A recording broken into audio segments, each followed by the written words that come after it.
Deus. Amém, irmãos. Graça e paz do nosso Senhor e Salvador Jesus Cristo. Amém. Glória a Deus. Vou pedir aos irmãos que abram suas Bíblias em dois textos. Primeiro é o Evangelho de João, capítulo 16, os versos 32 e 33. Então, Evangelho de João, capítulo 16, versos 32 e 33. E aí depois nós vamos também para uma carta que João escreveu, o mesmo João, lá na epístola, 1 João, capítulo 2, os versos 15 a 17. Então, repetindo, Evangelho de João, capítulo 16, 32 e 33.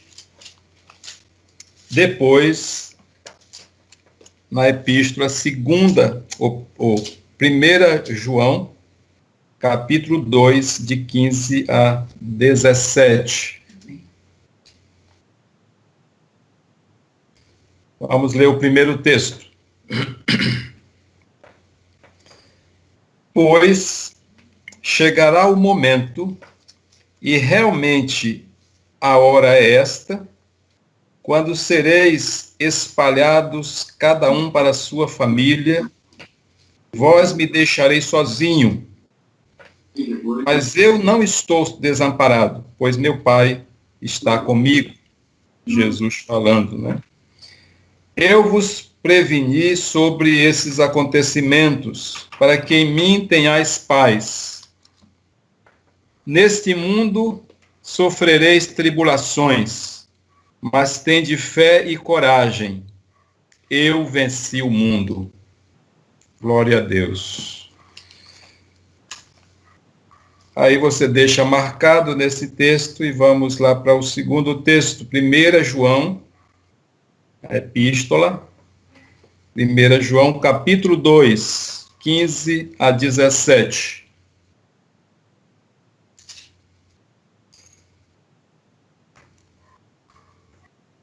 Diz assim: não ameis o mundo, nem o que nele existe. Se alguém ama o mundo, o amor do Pai não está nele. Pois tudo o que há no mundo, as paixões da carne, a cobiça dos olhos e a ostentação dos bens, não provém do Pai, mas do mundo. Ora, o mundo passa, assim como sua volúpia. Entretanto, aquele que faz a vontade de Deus permanece eternamente. Amém. Amém. Vou pedir à nossa irmã Neuza que ore pela meditação, pela reflexão dessa noite, em nome de Jesus. Convido a igreja para concordar nessa oração, pedindo que o Senhor fale aos nossos corações, pedindo que o Senhor nos alimente, pedindo que o Senhor esclareça a nossa mente, conforte o nosso coração, dê coragem e força à nossa alma, ânimo para o nosso espírito, através dessa reflexão. Oremos, queridos. Pai Santo, de nada somos merecedores, Senhor, mas pela tua misericórdia, pelo teu amor infinito, pela tua bondade eterna, pela tua infinita compaixão, fala conosco, dá-nos uma palavra, Senhor, derrama a luz sobre a reflexão dessa noite, dá-nos alimento fresco para o nosso espírito, vem nos fortalecer, vem nos animar, vem nos encorajar, vem, Senhor, reconstruir aquilo que está abatido em nós. Ergue-nos, Senhor. Tu és poderoso. A tua palavra diz, Senhor, que foi tu que nos fizeste. Somos ovelha do teu pastoreio. Tu tens cuidado do teu povo. Pai, fala conosco. Abre o nosso entendimento. Amém. Ilumina, Senhor, a nossa mente, derrama luz sobre a tua palavra, usa a instrumentalidade do teu servo. Senhor, para que esse alimento venha nos fortalecer. Nesses dias, de dificuldade, de aflição, Pai. Que a tua igreja seja por ti alimentada, fortalecida, ungida, para passar por essas provas, Senhor, dando glória a ti, exaltando o teu nome, dando testemunho do teu agir, do teu operar, e anunciando que tu és Deus, acima de tudo e de todos, tu és Deus. Aceita o nosso louvor e gratidão, e fala aos nossos corações em nome de Jesus. Amém. Amém. Amém. Muito bem. Eu peço a atenção dos irmãos, que nada tire a sua atenção e distraia, para que a gente possa juntos aqui refletir nesses tão ricos textos bíblicos que acabamos de ler. Então, o primeiro texto, João escreve os dois, né? João, aí o Evangelho e também as cartas.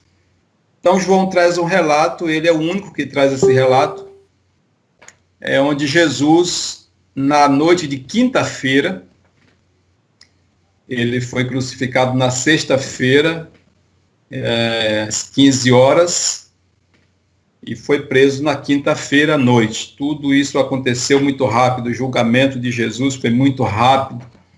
Entrou pela madrugada da sexta-feira e na própria sexta-feira, às 15 horas, ele já estava indo para a cruz. Então, o contexto em que Jesus fala aqui em João, capítulo 16, é esse contexto da sua última, ou das suas últimas instruções aos discípulos. E aí ele fala sobre um contexto de perseguições e de lutas e de tribulações, né, apontando para o ambiente desse mundo que a gente vive. Então, Jesus diz ali para os discípulos que eles serão dispersos, e como aconteceu, os discípulos se dispersaram quando Jesus foi preso. No momento mais difícil, ele acabou ficando só, foi para o jardim orar, e aqueles que estavam com ele para ajudá-lo em oração também dormiram ali no jardim do Getsêmani, e a gente sabe desses relatos. E aí Jesus segue preso lá para a Pretória, não é? Para ser julgado ali. O único que seguiu ele foi Pedro, mas os irmãos sabem do que aconteceu. Acabou negando Jesus 3 vezes, então não adiantou. Talvez fosse melhor Pedro não ter ido, né? E aí Jesus, então, é condenado. Mas ele diz aqui o seguinte, no versículo 33, no mundo tereis tribulações, aflições.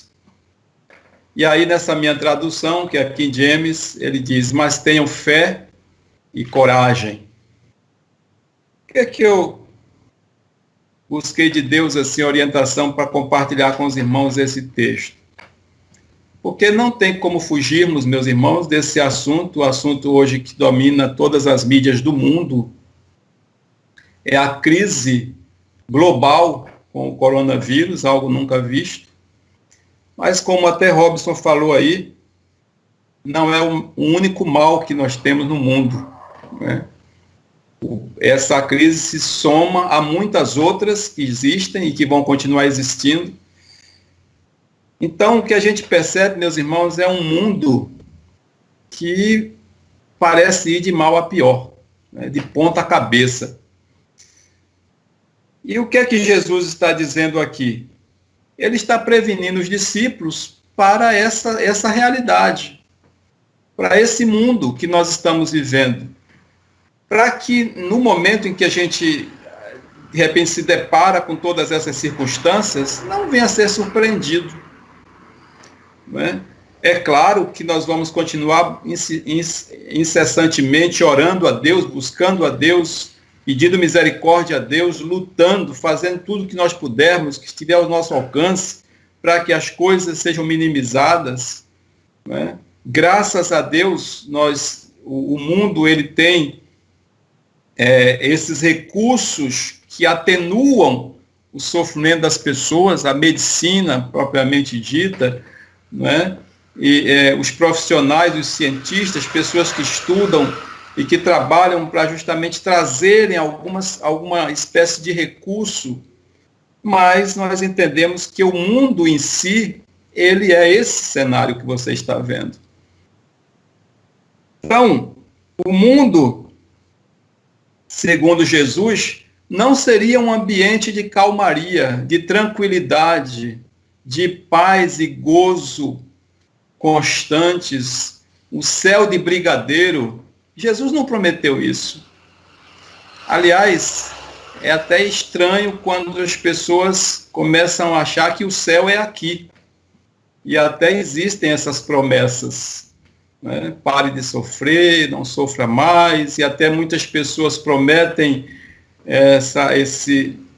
trazem esse tipo de promessa de que no momento em que nós entregamos a nossa vida a Jesus Cristo, todos os problemas estão resolvidos. Isso não está na Bíblia, irmãos.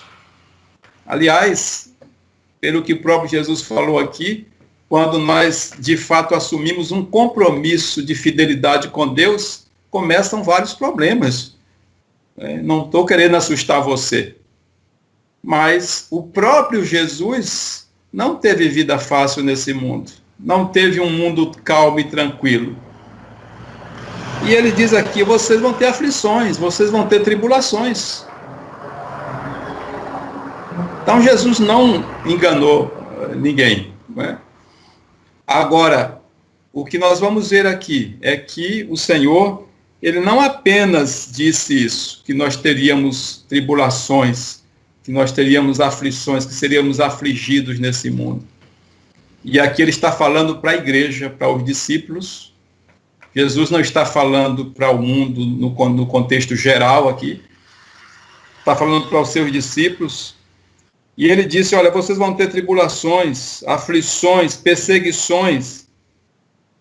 Os verdadeiros cristãos, os que são nascidos de novo, os que são separados para Deus, eles não vão encontrar nesse mundo aqui o seu habitat. E não só os cristãos confessos, mas todo aquele que procura os valores morais, a verdade, a justiça. E a gente sabe disso, meus irmãos, que infelizmente o sistema, ele trabalha contra esses valores.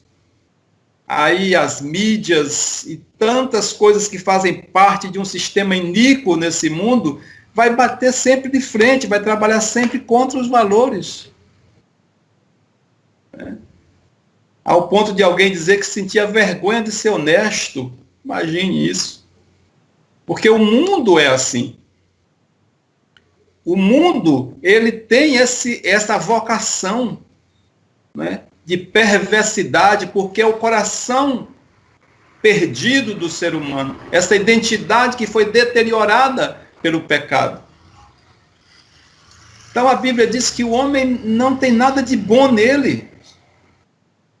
E aí é ele que gera tudo isso. É o ser humano perdido, caído, a natureza caída, que produz tudo isso que nós acabamos consumindo, a mídia, né, os filmes, a indústria têxtil, até os alimentos, que estão matando muita gente aí. Né? Porque o mundo é assim. As pessoas não buscam Deus. As pessoas não estão com a sua saúde física, mental e emocional. As pessoas estão preocupadas. Então é esse contexto de mundo que a gente vive. E foi esse mundo que Jesus se refere. Que nós teríamos aflições nesse mundo. Então, aí João vai lá para a epístola e ele escreve na sua epístola, assim, em linha com o Evangelho, e ele diz, não ameis o mundo, nem as coisas que no mundo há.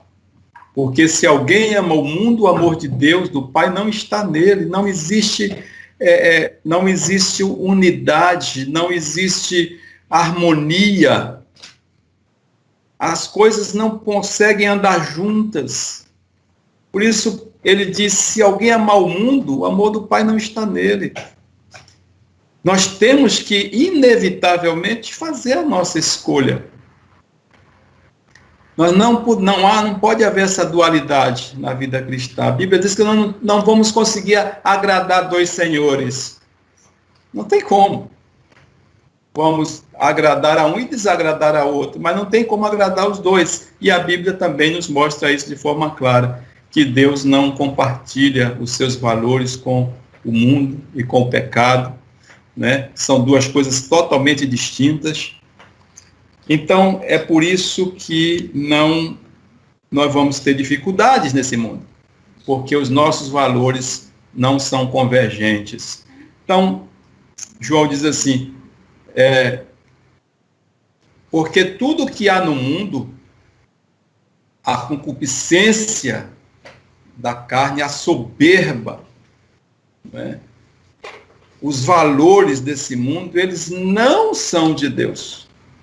O que nós acabamos de ler, eu quero voltar a ler aqui nessa minha tradução, que eu achei bem interessante, quando ele fala, o versículo 16, capítulo 2, 16 da epístola, ele diz assim, pois tudo o que há no mundo, as paixões da carne, a cobiça dos olhos e a ostentação dos bens, isso não provém de Deus, mas do mundo. Amados, eu creio que você está entendendo o que eu estou querendo dizer, mas quando o nosso foco, quando o nosso coração está voltado para as coisas desse mundo, certamente não estaremos agradando a Deus. Precisamos do que há no mundo para viver, precisamos de dinheiro para comprar e para pagar as nossas despesas, precisamos nos preparar profissionalmente, precisamos fazer as coisas que têm que ser feitas, estudar, trabalhar, servir, sair, andar, lazer, tudo isso é necessário. Mas tudo isso tem que ser feito como filhos da luz, como homens e mulheres de Deus, como pessoas comprometidas com o reino de Deus.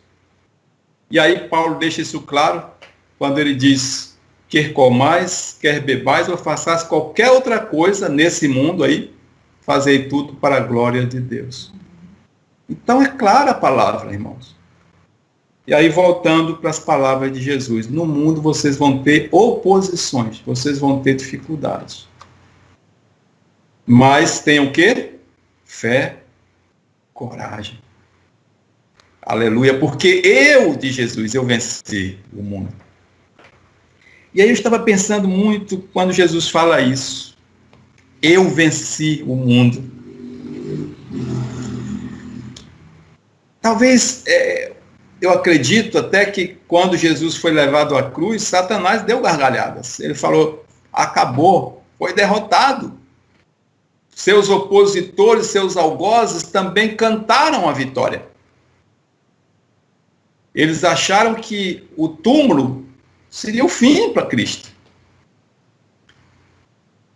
Mas aí Jesus diz para os discípulos, antes de ser morto, tenham coragem e fé porque eu venci.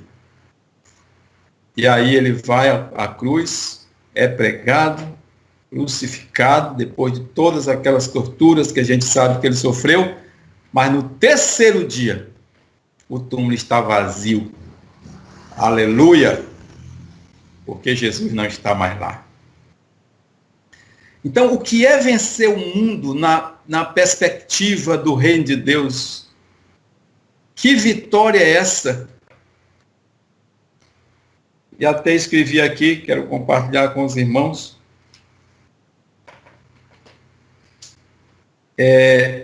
Deus, meus irmãos, ele nos capacita, ele nos fornece as armas que nós precisamos para essa guerra aqui no mundo. Porque nós estamos em guerra, não tem como fugir. Há uma guerra, uma batalha espiritual, não tem como fugir. Mas nós não estamos sozinhos, a Bíblia diz que nós não ficamos órfãos e também nós temos as armas que ele nos dá para que a gente possa enfrentar essa luta. que eu queria dizer para os irmãos é o seguinte, infelizmente, muitas pessoas rejeitam Cristo, e eu vou dizer isso aos irmãos porque aconteceu comigo, porque não querem se submeter à disciplina do Senhor. Viver nesse mundo, mas não participar, não estar ativo com esse mundo. Não fretar esse mundo. Então, as pessoas fogem disso. Porque o ser humano, em si, ele busca sempre o caminho do menor esforço. Nós não gostamos, a nossa carne, a nossa natureza humana não gosta de sacrifício. E o Evangelho, meus irmãos, exige um certo sacrifício. Porque o Evangelho é cruz. Não existe Evangelho sem cruz. Não existe Evangelho sem passar pelo Calvário e deixar lá todas as mazelas que essa carne nossa nos traz, esses assédios que nós temos no mundo. Então, quando a gente vê essa situação de dificuldade, de luta e guerra no mundo, nós ficamos muito inquietos e queremos soluções, porque nós buscamos sempre o caminho realmente do menor esforço, das soluções rápidas, imediatas, e é claro, não vamos deixar de buscar isso, mas, meus irmãos, nós temos que ter uma visão mais ampliada em relação a isso. De uma entrega efetiva ao Senhor e entender que a nossa guerra, a nossa luta não é apenas contra o coronavírus, não é contra uma política suja, não é contra os corruptos, mas há um problema muito maior atrás de tudo isso, que é a natureza contaminada pelo pecado. Aí Paulo diz que essa luta não é contra a carne nem contra o sangue, mas são contra os principados e potestades que estão acima. Quando Jesus foi condenado, e ele estava ali na sala sendo julgado, Jesus disse para aqueles homens ali, olha, o problema não é vocês não, mas foi quem entrou no coração de vocês para me condenar. Estava falando ali daquele momento físico que Jesus estava vivendo. O inimigo usou a corte romana e os próprios judeus para massacrar Jesus, porque eles queriam ficar livres daquele homem, de alguém que pregava justiça, as verdades, os valores morais daquele tempo. Foi o que fizeram com João Batista. Por que mataram João Batista, decapitaram João Batista? Eles pregavam a verdade. Então, durante toda a história da humanidade, meus irmãos, nós vemos essa luta travada. E aí, quais são as armas? Quando Jesus declara, e venceu o mundo, e nos incentiva a ter fé e coragem. Primeira arma que a gente pode ver aí nesse texto, ser nascido de Deus. É a conversão. Se eu sou um cristão, naturalmente, eu já tenho em mim mesmo essa resistência a tudo aquilo que não procede de Deus. Essa é a principal vacina contra o pecado e a malignidade do mundo, o sistema pecaminoso que rege esse mundo. Então é o sangue de Jesus. Nós falamos aqui há algum tempo sobre um antídoto, que é o sangue de Jesus. E quando você recebe na sua vida a graça, a aliança com o Senhor Jesus, você já cria resistência a tudo que não vem de Deus. Porque o texto lá de Paulo, aos Efésios, capítulo 6, versículo 10, assim,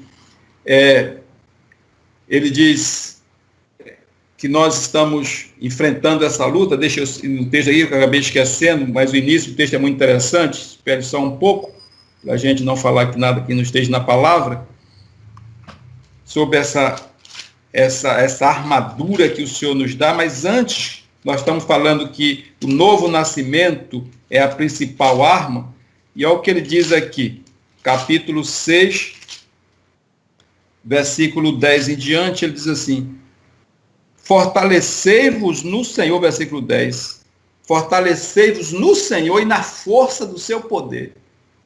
Então, é você se fortalecer no Senhor. Você é um cristão, você nasceu de novo, você tem uma aliança com Jesus, então é Ele que te fortalece.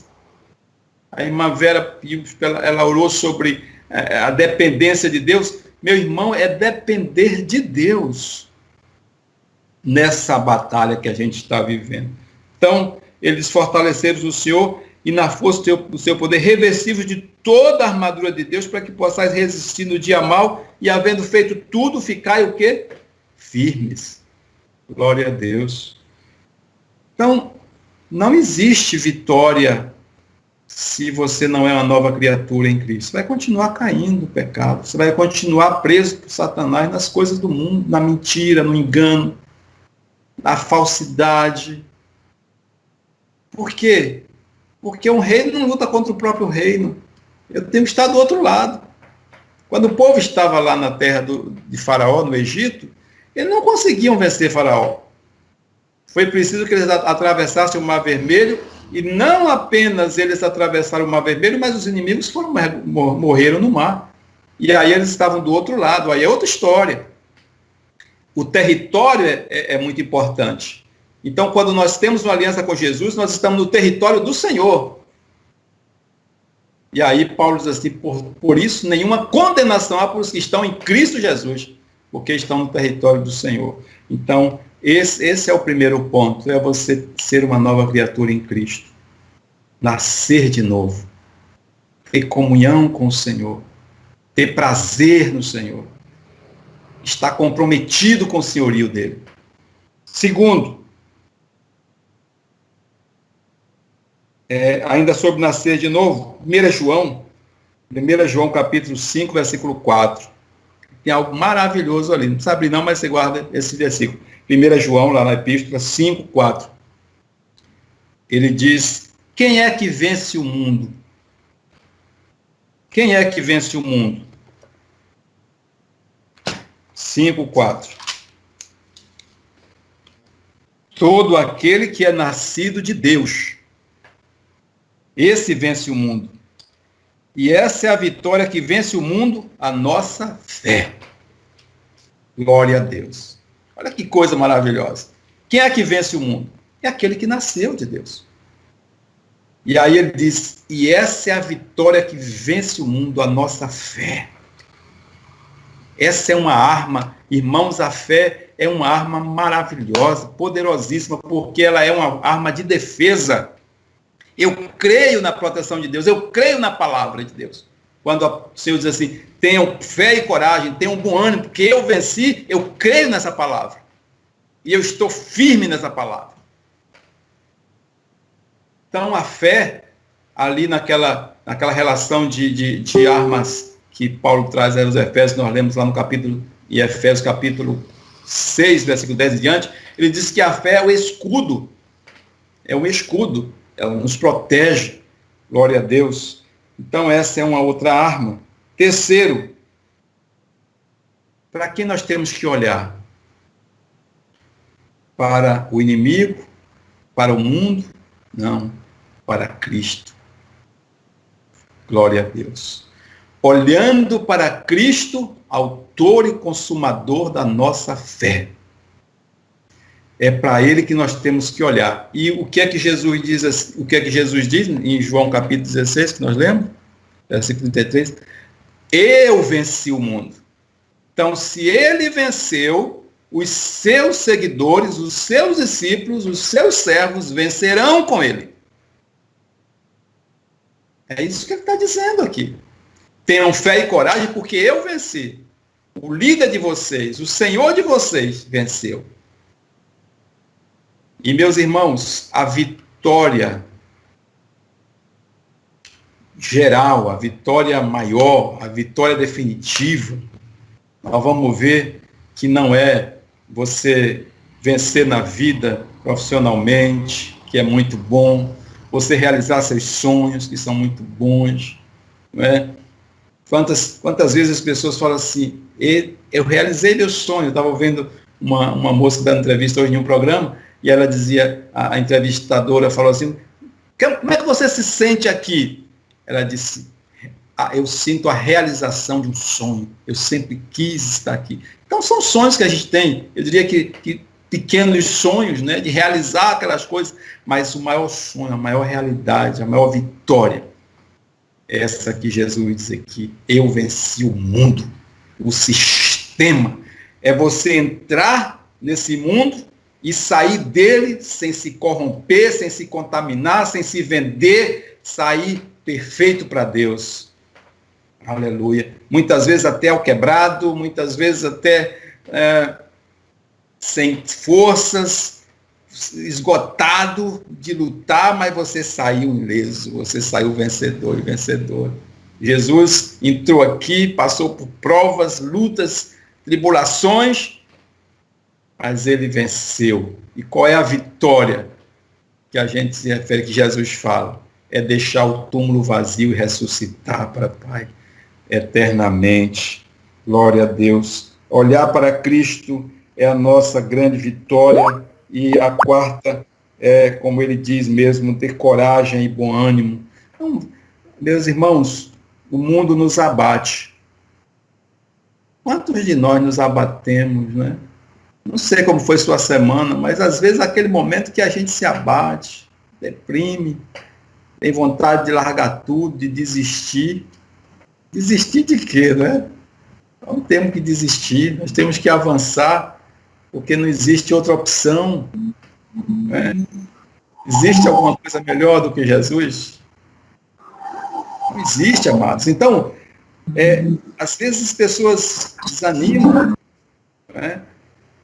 Enfrentam lutas e nós somos frágeis, a nossa carne, nosso ser é frágil, mas você precisa ter ânimo e coragem.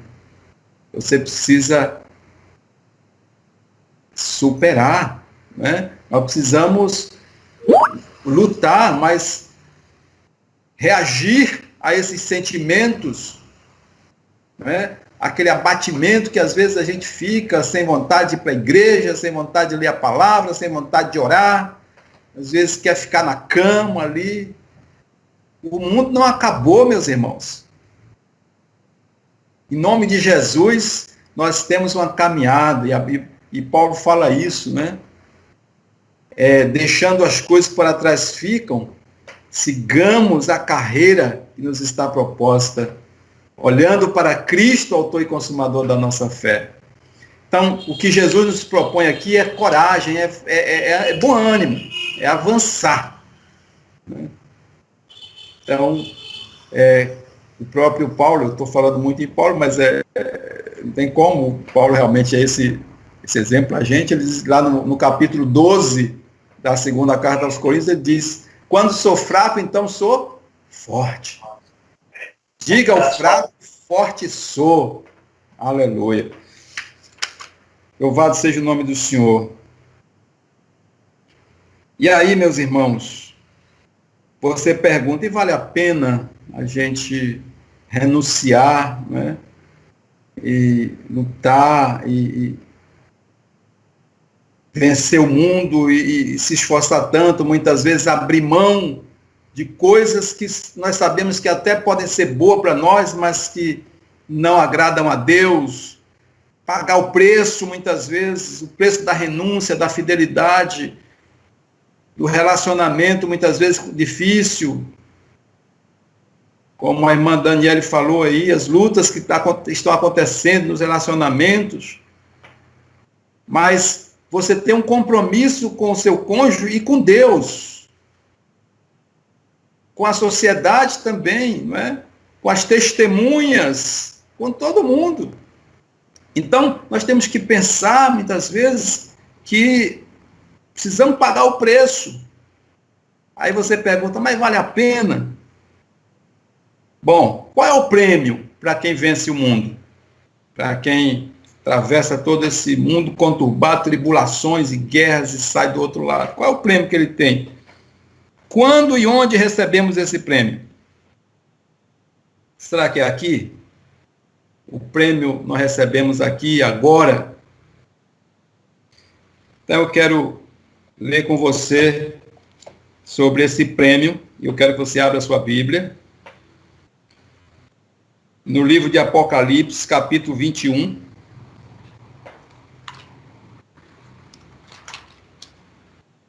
Porque a gente já falou tanto daquele versículo lá da primeira carta de Paulo aos Coríntios, né? 1 Coríntios, capítulo 15, versículo 58, que ele diz, 57, 58, diz assim: mas graças a Deus que nos dá a vitória por nosso Senhor e Salvador Jesus Cristo. Que vitória é essa? E aí o versículo 58, ele diz: sede firmes e constantes, sempre abundantes na obra do Senhor, sabendo que o vosso trabalho não é vão no Senhor, há uma recompensa. Então, é essa recompensa que eu quero falar com você agora.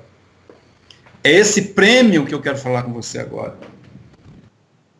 E aqui o texto vai dizer, vai falar o prêmio, vai dizer quem tem direito a ele e quem não tem direito. Está muito detalhado aqui. Olha o que diz aqui em Apocalipse 21. Para os que vencerem, né?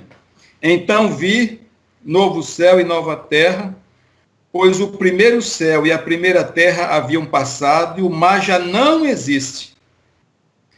Vi também a cidade santa, a nova Jerusalém que descia dos céus da parte de Deus, adornada como uma linda noiva para o seu esposo amado. E ouvi uma forte voz que procedia do trono e declarava: eis que o tabernáculo de Deus agora está entre os homens, com os quais ele habitará. Ele será o seu povo, aliás, eles serão o seu povo, e o próprio Deus viverá com eles e será o seu Deus. Olha a recompensa daqueles que vencerem. Preste atenção para o versículo 4. Ele enxugará dos olhos toda lágrima. Bom, está dizendo que essas pessoas, esses vencedores, eles choraram. Eles passaram por tribulações. Eles derramaram lágrimas. Mas essas lágrimas serão enxugadas pelo Senhor. Não haverá mais morte, nem pranto, nem lamento, nem dor, porquanto a antiga ordem está encerrada. Aleluia. Que coisa, irmãos. Está falando aí exatamente desse mundo que nós falamos, que Jesus disse que venceu e que nós venceríamos. Essa ordem, esse sistema iníquo, pecaminoso, ele vai chegar ao seu fim. Então, repetindo o versículo 4, ele enxugará dos olhos toda lágrima, não haverá mais morte, nem pranto, nem lamento, nem dor, porquanto a antiga ordem está encerrada. Verso 5. E aquele que está sentado no trono confirmou: eis que faço novas todas as coisas. E acrescentou: escreve isto, pois essas palavras são verdadeiras e absolutamente dignas de confiança. E declarou-me ainda: tudo está realizado, eu sou o Alfa e o Ômega, o princípio e o fim. A todos quanto tiverem sede, lhe darei de beber graciosamente da fonte da água da vida. Agora vem o versículo que eu queria chamar a atenção de vocês. Nós falamos sobre vencer. E é o que diz aqui: o vencedor de quem? Aquele que venceu o mundo, herdará todas essas bênçãos, e eu serei seu Deus, e ele será o meu filho. Glórias ao Senhor. Então, essa é a nossa recompensa. Se alguém disser que o céu é aqui na terra, que as conquistas têm que acontecer aqui nesse mundo, que nós temos que trabalhar por este pelas recompensas desse mundo, é um equívoco, meus irmãos. A nossa grande recompensa não é aqui nesse mundo. A nossa grande recompensa não é algo corruptível. A Bíblia fala sobre isso, né? Da coroa corruptível, mas não é essa a nossa vitória. Não é aquilo que tem valor humano, mas é aquilo que tem valor eterno. Essa é a bênção do Senhor para nossas vidas. Então vale a pena passarmos pelas tribulações desse mundo, pelas lutas que esse mundo propõe, mas com o olhar fixo em Cristo que venceu e que foi ao Pai, que voltará para nos levar para estar com Ele eternamente. Glória a Deus. E aí o versículo 8, ele vai falar exatamente sobre aqueles que não terão parte nesse prêmio. Porém, quanto aos covardes, os incrédulos, os depravados, os assassinos, os que praticam imoralidade sexual, os bruxos, e ocultistas, os idólatras e todos os mentirosos, a parte que lhes cabe será no lago de fogo que arde perpetuamente em meio ao enxofre. Esta é a segunda morte, é a morte eterna. Meus irmãos, aí Jesus vem, só para concluir, e Jesus diz exatamente o seguinte: de que adianta ganhar o mundo inteiro e estar aqui nessa lista? Entendeu? De que adianta ganhar o mundo inteiro e perder a sua alma e morrer eternamente? Porque são dois polos, né? Aqueles que renunciaram a esse mundo em prol do vindouro e aqueles que preferiram esse mundo aqui, né? É isso que Jesus quis deixar claro, né? Então, aí ele fala exatamente isso: aquele que quiser ganhar a sua vida, perder-la, mas aquele que perder, achar-la. Então, amados, vale a pena permanecermos firmes na palavra do Senhor. No mundo teremos aflições, você está tendo aflições, todos nós temos aflições, uns mais do que outros. Tem gente que está pagando um preço muito mais alto do que o que você está pagando.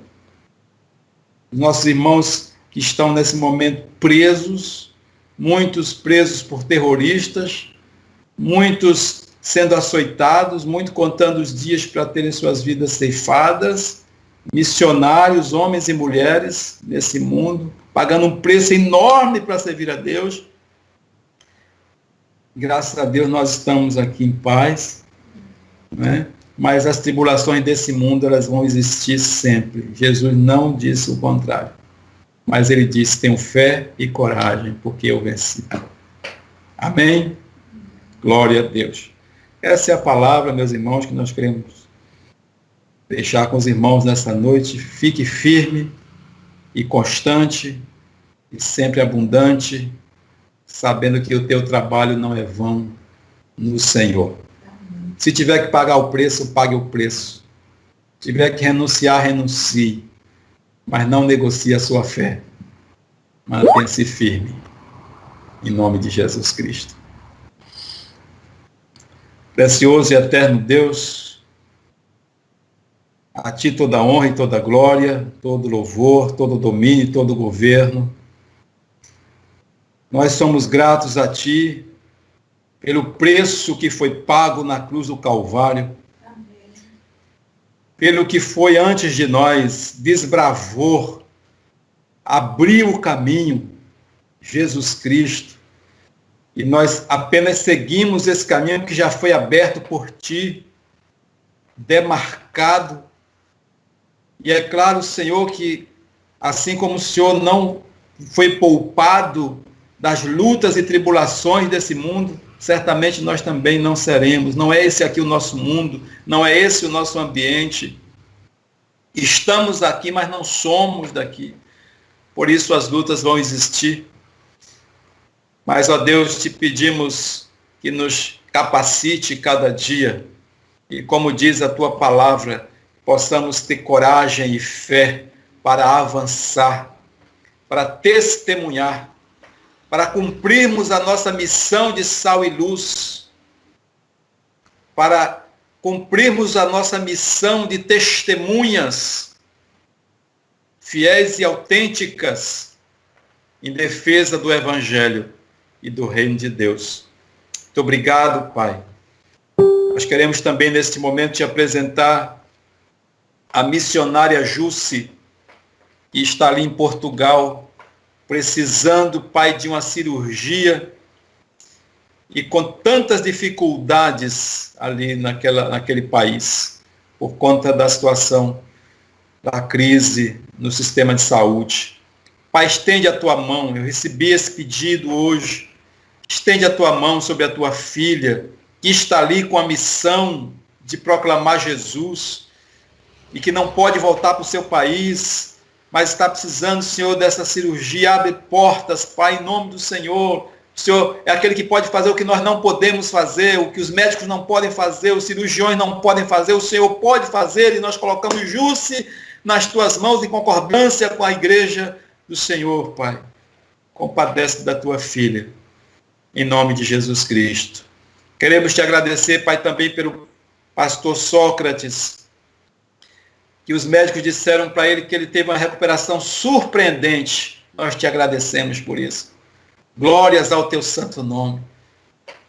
A tua igreja tem orado e o Senhor tem ouvido essas orações e o teu servo está se recuperando. Glórias ao teu santo nome. O Senhor sabe como ele é útil e como nós precisamos do pastor Sócrates ainda nesse mundo. Toma o teu servo em tuas mãos. Senhor, seja com cada um que está nessa sala virtual e aqueles também que ouvirão essa mensagem, Senhor, posteriormente, que o Senhor abençoe, que o Senhor fortaleça, que o Senhor nos conduza nesta semana, Pai amado, em que não sabemos o que virá, os desafios que iremos enfrentar, mas colocamos nas tuas mãos, confiante na ação do teu poder, que o Senhor nos dê força e coragem e fé para caminharmos firmes. Louvado seja o teu santo nome. Essa é a nossa oração, Pai. E nós oramos em nome de Jesus Cristo, teu Filho amado, que vive e reina para sempre. Amém. Amém. E amém. Aleluia. Glória a Deus. Então vamos encerrar, irmãos. Agradecendo a Deus por mais um encontro. E quarta-feira estaremos juntos novamente, se Deus permitir. Amém. Sigamos em oração, para que Deus nos sinalize também o momento de voltarmos a congregar, né? Senhor, muito obrigado por mais um encontro que tivemos. Obrigado, Senhor, pelo recurso virtual que temos. Obrigado pelos irmãos que têm preparado com muito carinho o culto, todos que participaram. Que o Senhor seja louvado. Amém. Nos conduz nessa semana que estamos começando a viver. Nos dirige, ó Pai, dependemos de Ti, nos ajuda a estar na dependência do Senhor e ser com a Tua igreja. Sim. E também, Senhor, com o mundo nesse tempo difícil. Apresentamos a Ti nosso estado, a Bahia, amém, Salvador, nossa cidade, o Brasil e o mundo. Senhor, buscamos de Ti o recurso, o auxílio, que só o Senhor pode parar esse desastre, que é a pandemia do coronavírus. Senhor, então, clamamos por Ti, Pai, para que o Senhor também nos guarde e que a Bahia, Senhor, continue, Senhor, com números inexpressivos e diminuindo mais ainda, Senhor. E não tenhamos, ó Deus, o caos na saúde, nos hospitais, ser com o nosso sistema de saúde em misericórdia, dar também, Senhor, a conscientização para que haja disciplina, ó Deus, das pessoas não se expondo. Senhor, enfim, Pai, clamamos por Ti, Pai, a Tua ajuda e a Tua direção para tudo isso. Te apresentamos também os irmãos Robson, Tua serva Andréa, Tua serva Elaine, que estão diretamente aí, Senhor, no sistema de saúde, lidando, Senhor, no enfrentamento, ó Deus, nos hospitais. Senhor, guarda com Teu poder. Amém. Também os irmãos que estão trabalhando, sim, Senhor, nos serviços essenciais. Senhor, guarda, Pai, os Teus filhos. Amém. Nós Te pedimos, ó Pai, com gratidão nos nossos corações e em nome de Jesus. Amém. Que o amor de Deus, nosso eterno Pai, a graça salvadora de Jesus e a consolação e a comunhão do Espírito Santo seja com a Igreja do Senhor, com todo o povo de Deus, espalhado pela superfície da terra, hoje e sempre. Amém. Amém. Glória a Deus. Deus abençoe, irmãos. A paz do Senhor, meus amados. Deus abençoe. Uma boa semana. Beijo. Aleluia.